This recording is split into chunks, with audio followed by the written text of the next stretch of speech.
നമസ്കാരം, zodiac D ആർട്ടിൻ്റെ ഒരു പുതിയ റിനോവേഷൻ വർക്കാണ് നമ്മൾ ഇന്ന് പരിചയപ്പെടുന്നത്.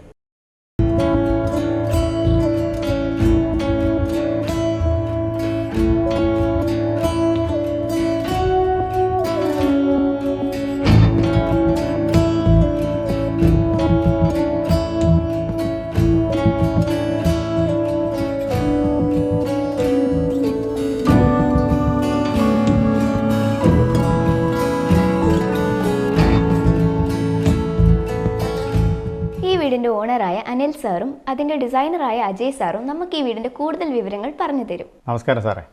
അപ്പോൾ നമ്മൾ ഈ വീട് നേരത്തെ ഉള്ളൊരു സ്പേസ് മാനേജ്മെൻറ്റ് മാറ്റി നമുക്ക് ഇച്ചിരി വിശാലമാകാൻ വേണ്ടിയാണ് നമ്മളിപ്പം രണ്ടാമത് ഇതിനെ ഒന്ന് വലുതാക്കി പണിഞ്ഞത്. ആ വലുതാക്കി പണിഞ്ഞതിൻ്റെ ഭാഗമായിട്ട് ഇൻറ്റീരിയർ നമുക്ക് ഇത്രയും ഭംഗിയായിട്ട് ചെയ്യാനൊക്കെ പറ്റി. അപ്പോൾ അതിൽ സാറ് സാറ്റിസ്ഫൈ അല്ലേ?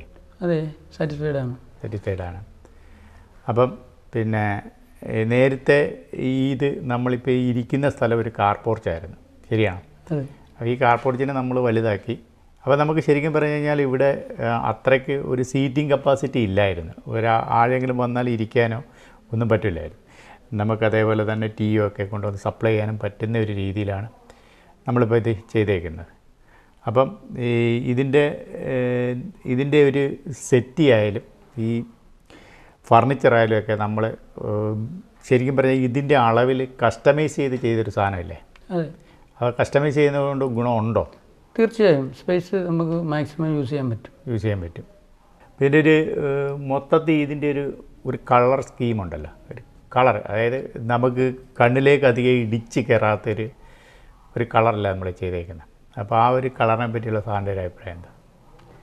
നമ്മുടെ വീടിൻ്റെ ഇൻറ്റീരിയർ ചെയ്തപ്പോൾ ഏറ്റവും പ്രാധാന്യം കൊടുത്തത് ഏറ്റവും ഭംഗിയായ രീതിയിൽ ഏറ്റവും ലൈറ്റ് കളറും, നമുക്ക് കണ്ടാൽ മറ്റാരും മോശം പറയരുത്, ലൈറ്റ് വളരെ ലൈറ്റായി പോയെന്നോ അല്ലെങ്കിൽ കളർ കൂടിയെന്നോ എന്നൊരു അഭിപ്രായം പറയാത്ത. അതായത് ഇൻറ്റീരിയർ ഷോർട്ട് സൈറ്റ് ആണല്ലോ, അപ്പം ഒരു കോൺട്രാസ്റ്റ് കളേഴ്സ് ഉപയോഗിച്ച് കഴിഞ്ഞാൽ നമ്മുടെ കണ്ണിലേക്ക് ഇടിച്ച് കയറും. പിന്നെ അതുമല്ല ഒരു എലഗൻറ്റ് ലുക്ക് കിട്ടണമെന്നുണ്ടെങ്കിൽ കളർ തമ്മിലൊരു ബന്ധം വേണം, ഓരോ കളർ തമ്മിൽ. ഇപ്പം ഫ്ലോർ ആയാലും അതേപോലെ തന്നെ വാളായാലും ഈ സെറ്റി ആയാലും കർട്ടനായാലും എല്ലാം ഓരോന്നും ഒരു റിലേറ്റഡ് ആയിട്ടുള്ള കളേഴ്സാണ് നമ്മൾ ഉപയോഗിച്ചേക്കുന്നത്. അപ്പം ഒരു നല്ല ഇൻറ്റീരിയറിൻ്റെ ഒരു റിസൾട്ടിന് ശരിക്കും നമ്മൾ അങ്ങനെ ചെയ്യേണ്ടതായിട്ടുണ്ട്, ഇല്ലേ? അതെ. പിന്നെ ഈ ലൈറ്റിൻ്റെ ഒരു ആംബിയൻസ് എങ്ങനെയാണ് സാറിന് തോന്നുന്നത്? എൻ്റെ വീടിൻ്റെ നേരത്തെ ലൈറ്റ് കുറവായിരുന്നു. അപ്പോൾ നമ്മളിപ്പോൾ നമ്മൾ പുതുതായിട്ട് റിനോവേറ്റ് ചെയ്ത് കഴിഞ്ഞപ്പം ആവശ്യത്തിനധികം ലൈറ്റ് ഉണ്ടെന്നാണ് ഇപ്പോൾ എനിക്ക് തോന്നുന്നത്. അധികം ലൈറ്റ് ഉണ്ട്. പിന്നെ വിൻഡോസിൻ്റെ നേരത്തെ വിൻഡോസിന് ഷോർട്ടേജ് ഉണ്ടായിരുന്നു. ലൈറ്റ് നമുക്ക് ഹാളിലേക്ക് ലൈറ്റ് നേരിട്ട് ലൈറ്റ് ഉണ്ടായിരുന്നെങ്കിലും നമ്മൾ ഫ്രണ്ടിലേക്ക് തള്ളി കഴിഞ്ഞപ്പോഴത്തേക്ക് ലൈറ്റ് ഡിമ്മായി. അപ്പോൾ നമുക്ക് ലൈറ്റ് കുറവായിരുന്നു. ഇപ്പോൾ നമുക്ക് കർട്ടൻ മാറ്റിക്കഴിഞ്ഞാൽ ക്ലീനായിട്ട് നമ്മളുടെ ഹാളിലേക്ക് പൂർണ്ണമായി ലൈറ്റ് കിട്ടുന്ന സാഹചര്യമുണ്ട്. അതേപോലെ ഈ വിൻഡോസൊക്കെ നമ്മൾ കൂടുതൽ കൊടുത്തുകൊണ്ട് ഡേ ടൈമിൽ സൺലൈറ്റൊക്കെ നല്ല രീതിയിൽ ഇതിനകത്തേക്ക് നമുക്ക് ആവശ്യമുള്ളപ്പോൾ നമ്മൾ കർട്ടൻ ഉയർത്തി കഴിഞ്ഞാൽ ആവശ്യത്തിന് സൺലൈറ്റ് നമ്മുടെ വീടിനുള്ളിൽ വരും, പ്രകാശം നമുക്ക് കൃത്യമായി കിട്ടും. ഇപ്പോൾ നമ്മൾ ലൈറ്റ് വേണ്ടിയിട്ട് കർട്ടൻ അറേഞ്ച് ചെയ്യുകയാണ് ചെയ്യുന്നത്. ലൈറ്റ് കുറവാണെങ്കിൽ വേണ്ടതെങ്കിൽ നമ്മൾ കർട്ടൻ അറേഞ്ച് ചെയ്യും. അതുകൊണ്ട് ലൈറ്റിൻ്റെ ആ വിഷയം വരുന്നില്ല. ലൈറ്റ് എന്നുള്ള ഒരു പ്രശ്നം ഇപ്പം നമുക്ക് പൂർണ്ണമായും സാറ്റിസ്ഫൈഡ് ആയി. അതേപോലെ നമ്മൾ നേരത്തെയുള്ള കിച്ചനകത്തുനിന്ന് ഇപ്പോൾ നമ്മൾ കുറേ മാറ്റങ്ങൾ വരുത്തിയിട്ടുണ്ട്, പുതിയ കിച്ചന്. അപ്പം അത് നേരത്തെ സ്ലാബായിരുന്നു, ഇപ്പം നമ്മൾ അതിൻ്റെ അടിയിൽ കാർക്കേസ് കയറ്റി ഡോറുകളൊക്കെ സെറ്റ് ചെയ്ത് ഇപ്പോൾ ഒരു മോഡുലാർ സെറ്റപ്പിലാണ് നമ്മൾ ചെയ്തേക്കുന്നത്. അപ്പോൾ അതിൻ്റെ കളർ സ്കീം കാര്യങ്ങളൊക്കെ അതിൻ്റെയൊക്കെ സാറ് തന്നെയാണ് സെലക്ട് ചെയ്തത്. നമ്മൾ വീട് ആദ്യമേ ഭംഗിയായി ചെയ്യുന്നതെങ്കിൽ, സ്ട്രോങ് ആയിട്ടാണ് ചെയ്യുന്നതെങ്കിൽ റിനോവേറ്റ് ചെയ്യുന്നത് ഒരു നഷ്ടവും സംഭവിക്കത്തില്ല, ഒരു നഷ്ടവും. പക്ഷേ നമ്മൾ ചെയ്യുന്നത് ലാഭം നോക്കിയാണ് വീട് പണിയുന്നതെങ്കിൽ നമുക്ക് റിനോവേറ്റ് ചെയ്യുന്നത് നഷ്ടം തന്നെയായിരിക്കും. നമ്മൾ എപ്പോഴും ക്വാളിറ്റി മെറ്റീരിയലുണ്ട്, അതാത് കാലത്ത് ഏറ്റവും നല്ല ക്വാളിറ്റി മെറ്റീരിയൽ കൊണ്ടാണ് വീട് ചെയ്യുന്നതെങ്കിൽ നമുക്ക് എപ്പോൾ വേണമെങ്കിലും അത് റിനോവേറ്റ് ചെയ്യാം. കൂടുതൽ കാലം വീട് നിൽക്കുകയും ചെയ്യും. പഴയ കാര്യങ്ങളെല്ലാം നമുക്ക് പുതിയ കാലത്തേക്ക് വരുമ്പോൾ കൂടുതൽ ബെറ്ററായിട്ട് തോന്നുകയും ചെയ്യും. പ്രശ്നങ്ങളൊന്നും ഉണ്ടാകത്തില്ല. റിനോവേറ്റ് ചെയ്യുമ്പോൾ നമ്മൾ സാമ്പത്തിക ബാധ്യത നോക്കി വേണം റിനോവേറ്റ് ചെയ്യാൻ. കൂടുതൽ സാമ്പത്തിക ബാധ്യത വരുന്ന കാര്യങ്ങളുണ്ടെങ്കിൽ നമ്മളത് ചെയ്യാതിരിക്കുന്നതായിരിക്കും നല്ലത്. അതിന് നമ്മൾ കൃത്യമായും എസ്റ്റിമേറ്റ് തയ്യാറാക്കണം. അഡ്വാൻസ് എസ്റ്റിമേറ്റ് കൂടെ നമ്മൾ അത്തരത്തിൽ വന്നാൽ അഡ്വാൻസ് എസ്റ്റിമേറ്റ് കറക്റ്റ് ചെയ്യണം. ആദ്യം വരുന്ന പൈസയും കൂടെ അത് കൃത്യമായും വീട്ടുടമയായും ചർച്ച ചെയ്ത് അധികം വരുന്ന പൈസ കൃത്യമായും അത് വിനിയോഗിച്ച് ചെയ്യണം. അത് പുതിയ വീട് ചെയ്യുന്നത് റിനോവേറ്റ് ചെയ്യുക എന്ന് പറയുമ്പോൾ വീട് മോഡിഫൈ ചെയ്യുക എന്നുള്ളതാണ്. അപ്പം പഴയത് വരുന്ന സാധനങ്ങൾ മാറ്റി ചെയ്യുന്നത് തന്നെ ആയിരിക്കും നല്ലത്. പഴയത് തന്നെ ചെയ്ത് കഴിഞ്ഞാൽ ചെയ്തതുകൊണ്ട് നമ്മൾ മൊത്തം ചെയ്യുന്ന ഇൻവെസ്റ്റ്മെൻറ്റും വേസ്റ്റായി പോകും.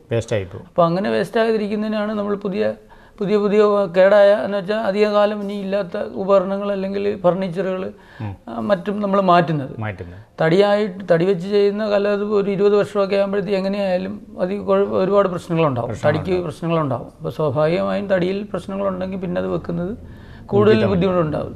അതുകൊണ്ട് നമ്മൾ ചെയ്യേണ്ടത് അത്തരത്തിലുള്ളത് നോക്കി പുതിയത് തന്നെ ചെയ്യുന്നതായിരിക്കും. നമുക്ക് വീണ്ടും വീട് കൂടുതൽ നാൾ കേടില്ലാതെ കൂടുതൽ മെയിൻ്റെനൻസ് വരാതെ വീട് നോക്കുന്നതിന് അത് നല്ലതായിരിക്കും. പുതുതായിട്ട് വെക്കുന്നത് തന്നെ ആയിരിക്കും നല്ലത്. അങ്ങനെ അഡീഷണലായിട്ട് വരുന്ന ചാർജ് കൃത്യമായും നമ്മൾ കൃത്യമായി ഓണറും വീട്ടുടമയും കോൺട്രാക്ടറുമായി നല്ല ധാരണയിൽ തന്നെ ആദ്യമേ തന്നെ പറഞ്ഞ് അഡീഷണൽ ചാർജ് കൃത്യമായി കണക്കാക്കി കാൽക്കുലേറ്റ് ചെയ്ത് പോകുന്നതായിരിക്കും നല്ലത്. ഒരു റിനോവേഷൻ വർക്ക് നമുക്ക് ശരിക്കും സക്സസ് ആയിട്ട് നമുക്ക് ചെയ്യണമെന്നുണ്ടെങ്കിൽ, അതായത് നമ്മൾ വിചാരിക്കുന്ന രീതിയിൽ നമ്മളിപ്പം ഒരു ഡ്രീമാണല്ലോ. നമ്മളിപ്പം ഈ കഴിഞ്ഞ ഇത് മായ്ച്ച് കളഞ്ഞിട്ട് അല്ലെങ്കിൽ കഴിഞ്ഞത് മാറ്റിയിട്ട് പുതിയ രീതിയിൽ നമ്മൾ ഒരു ബിൽഡ് ചെയ്തെടുക്കുന്ന സംഭവം അത് കറക്റ്റായിട്ട് നമുക്ക് അത് വിജയിപ്പിക്കണമെന്നുണ്ടെങ്കിൽ തീർച്ചയായിട്ടും ഒരു ആർക്കിടെക്റ്റിനെ, ഒരു ഇൻറ്റീരിയർ ഡിസൈനറെയോ അല്ലെങ്കിൽ ഇതുപോലൊരു കമ്പനിയെ സമീപിച്ച് അവരുടെ ഭാഗത്തുനിന്ന് ഇത് മൊത്തത്തിലൊന്ന് സ്റ്റഡി ചെയ്തിട്ട് അതിന് പറ്റിയ ഡ്രോയിങ്ങും ഡിസൈനും ഉണ്ടാക്കി 3D ചെയ്ത് ഒരു മുന്നൊരുക്കത്തോടു കൂടി ചെയ്യുവാണെങ്കിൽ അത് ഒട്ടും നഷ്ടം വരത്തില്ലല്ലോ. നമ്മൾ വീട് റിനോവേറ്റ് ചെയ്യുമ്പോൾ ആദ്യമായി ചെയ്യേണ്ടത് വീടിനെ സംബന്ധിച്ച് നല്ലൊരു എസ്റ്റിമേറ്റും പ്ലാനും എന്തൊക്കെ കാര്യങ്ങളാണ് വീടിന് ആവശ്യമുള്ളതെന്ന് കൃത്യമായി കോൺട്രാക്ടറോട് അല്ലെങ്കിൽ കമ്പനിയോട് പറഞ്ഞ് കൃത്യമായി ചെയ്താൽ മാത്രമേ അതിനെ സംബന്ധിച്ച് വീട്ടുടമയ്ക്ക് സാമ്പത്തികമായി ബഡ്ജറ്റ് തയ്യാറാക്കി വീടിൻ്റെ അവസാനം വീട് പണി പൂർത്തിയാകുമ്പോൾ സന്തോഷത്തോടു കൂടി അത് വീട്ടിൽ കയറി താമസിക്കുന്നതിനും കോൺട്രാക്ടറുമായി യാതൊരുവിധ പ്രശ്നവും ഉണ്ടാകാതിരിക്കുന്നതിനും നല്ലത്. നല്ല രീതിയിൽ ബഡ്ജറ്റ് എസ്റ്റിമേറ്റ് ചെയ്ത് നല്ല പ്ലാനും അതേപോലെ മുന്നൊരുക്കം നമ്മളുടെ കളർ കോമ്പിനേഷൻ ആയാലും മെറ്റീരിയൽ സെലക്ഷൻ ആയാലും വർക്കർമാർ ജോലിക്കാർ കൃത്യമായി അവരവരെ ഏൽപ്പിക്കുന്ന ജോലികൾ കൃത്യമായി കംപ്ലീറ്റ് ചെയ്യുന്ന കാര്യമായാലും അതേപോലെ കോൺട്രാക്ടറുമായിട്ടുള്ള കമ്മ്യൂണിക്കേഷൻ ആയാലും പിന്നെ അവർ തമ്മിലുള്ള നമ്മുടെ വീട്ടുകാരുമായിട്ടുള്ള കമ്മ്യൂണിക്കേഷൻ ആയാലും ഇടപെടലും എല്ലാം നല്ല ക്ലീനായിട്ട് പോകണമെങ്കിൽ സാമ്പത്തികമായി ബഡ്ജറ്റ് നമ്മൾ കൃത്യമായി പ്ലാൻ ചെയ്ത് നമ്മുടെ പോക്കറ്റിന് ഒതുങ്ങുന്ന തരത്തിലുള്ള എസ്റ്റിമേറ്റ് മുൻകൂട്ടി തന്നെ തയ്യാറാക്കി വീട് പണിയിലേക്ക് കടക്കുന്നതായിരിക്കും നല്ലത്. ഞാൻ വീട് പണിയാനായിട്ട് ഇങ്ങനെ തയ്യാറെടുത്ത് നിൽക്കുമായിരുന്നു. പക്ഷേ ഇപ്പം വീട് പണിയണമെന്നുള്ളതിനെ സംബന്ധിച്ചൊരു പിന്നെ ചെയ്യണം എപ്പോൾ വേണമെങ്കിലും തുടങ്ങാം എന്നുള്ള രീതിയിൽ നമ്മൾ തയ്യാറായിരിക്കുമായിരുന്നു. അന്നേരമായിരുന്നു സോഡിയാക്കിനെ പരിചയപ്പെടുന്നത്. അപ്പോൾ തന്നെ ഞാൻ എൻ്റെ ആശയം എങ്ങനെ വീട് പണിയണമെന്നുള്ളത് അപ്പോഴേ പറയുകയും അതനുസരിച്ച് നമ്മളുടെ ആശയങ്ങൾ നിങ്ങളോട് കൈമാറുകയും അതനുസരിച്ച് നിങ്ങൾ എസ്റ്റിമേറ്റ് തയ്യാറാക്കി ബഡ്ജറ്റ് തയ്യാറാക്കി നമുക്ക് കൊണ്ടുതരികയും അതിൻ്റെ 3D നമ്മളെ കാണിക്കുകയും ഓരോ സ്ഥലത്തെയും എങ്ങനെ കിച്ചണായാലും ഡ്രോയിങ് റൂം ആയാലും അതേപോലെ ബെഡ്റൂം സെറ്റ് ചെയ്യുന്ന കാര്യത്തിലായാലും വാൾഡ്രോബ്സ് ആയാലും എല്ലാ കാര്യത്തിനെയും സംബന്ധിച്ചും വ്യക്തമായ ഒരു ധാരണ തരികയും അത് നമ്മൾ കളർ കോമ്പിനേഷനും സെലക്ഷനും നമ്മൾ മെറ്റീരിയൽ സെലക്ഷനും എല്ലാം എക്സ്പ്ലെയിൻ ചെയ്തത്. പിന്നെ ഞാൻ വീട് പണി ചെയ്ത് എനിക്ക് 2 പ്രാവശ്യത്തെ എക്സ്പീരിയൻസ് ഉള്ളതും എൻ്റെ പരിചയവും എൻ്റെ ഇത്രയും നാളത്തെ ജീവിതത്തിൽ നിലവാരത്തിനും വെച്ചും ഉള്ള ഒരു രീതിയിലാണ് ഞാൻ അതിനെ കണ്ടത്. അപ്പോൾ ആ എൻ്റെ കാഴ്ചപ്പാടിനനുസരിച്ച് അല്ലെങ്കിൽ എൻ്റെ രീതി അനുസരിച്ച് വർക്കുകളൊക്കെ എക്സിക്യൂട്ട് ചെയ്യാൻ പറ്റി എന്നുള്ളതാണ് എന്നെ സംബന്ധിച്ചുള്ളത്.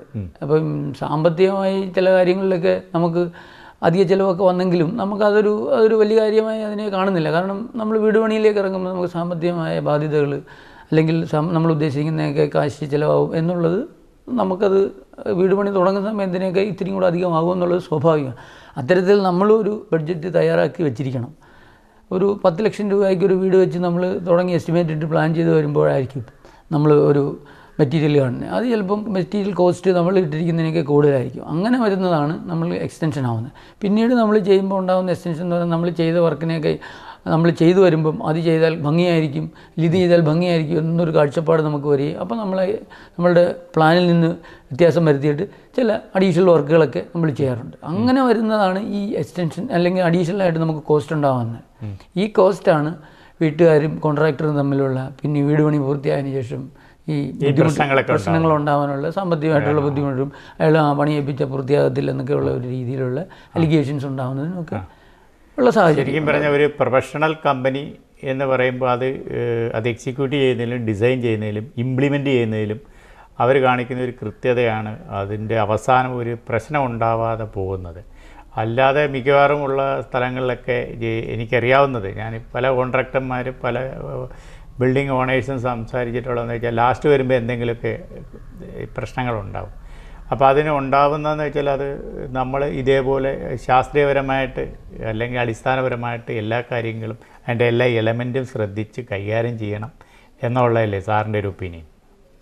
തീർച്ചയായും നമ്മൾ വീട് പണിയുമ്പോൾ നമ്മൾ ഏറ്റവും കൂടുതൽ ശ്രദ്ധിക്കേണ്ടത് നമ്മൾ മെറ്റീരിയൽ എങ്ങനെയാണ് നമ്മുടെ വീട്ടിലേക്ക് എടുക്കുന്നത് എന്നുള്ളതാണ് നമ്മുടെ ഈ ബഡ്ജറ്റിനെ സംബന്ധിച്ചുണ്ടാകുന്ന വിഷയം. നമ്മൾ മെറ്റീരിയൽ സെലക്ട് ചെയ്യുമ്പം നമ്മളുടെ പ്ലാനിലുണ്ടായ നമ്മൾ എസ്റ്റിമേറ്റ് ഇട്ടിരുന്ന സാധനങ്ങൾ തന്നെയാണോ അതിലോ കോസ്റ്റ് കൂടിയിട്ടുണ്ടോ എന്ന് കൃത്യമായും വീട്ടുടമസ്ഥൻ അത് മനസ്സിലാക്കാൻ ബാധ്യസ്ഥനാണ്. അത് മനസ്സിലാക്കാതെ ഞാൻ എല്ലാം കോൺട്രാക്ടറെ ഏൽപ്പിച്ചിരിക്കുകയാണെന്നുള്ള ഒരു കാര്യത്തിലാണ് കൂടുതലും വീട്ടുടമകളും ഇടപെടുന്നത്. അങ്ങനെ ഒരു പ്രശ്നം അങ്ങനെയാണ് ഈ കോൺട്രാക്ടറും വീട്ടുടമയും തമ്മിൽ തെറ്റിദ്ധാരണ ഉണ്ടാകുന്നത്.